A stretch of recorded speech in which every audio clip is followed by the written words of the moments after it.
Flags are flying at half-mast across the country for what is believed to be a mass grave in BC. The chief of the Tk'emlúps First Nation says the remains of as many as 215 children were located on the property of an old residential school. The practice of taking Indigenous children from their families is forever a dark chapter in Canada's history, and the deep pain persists. But as Ross Lord reports, there are calls to move forward with reconciliation. If making sense of it is impossible, Canadians are at least trying to do something about what happened at this former residential school for Indigenous children. Among the tributes across Canada, many symbolize the number 215, the estimated number of children whose remains have been discovered in unmarked graves, according to the Tk'emlúps First Nation. Flags are being lowered, including at Ottawa's Peace Tower and at other government buildings.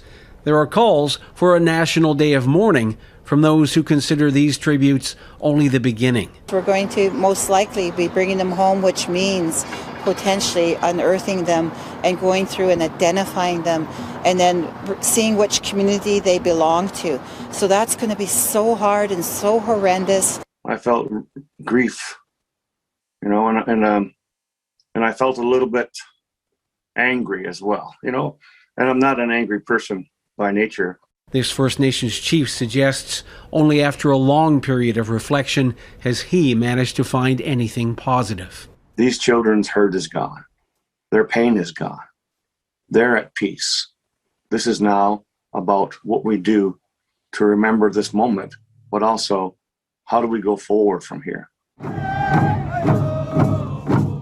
There are other questions: how to fit the discovery into the already disgraceful history of residential schools and into the pursuit of reconciliation.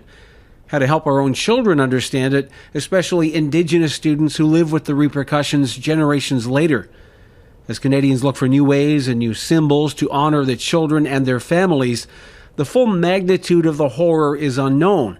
The Tk'emlúps First Nation says preliminary findings should be completed by mid-June.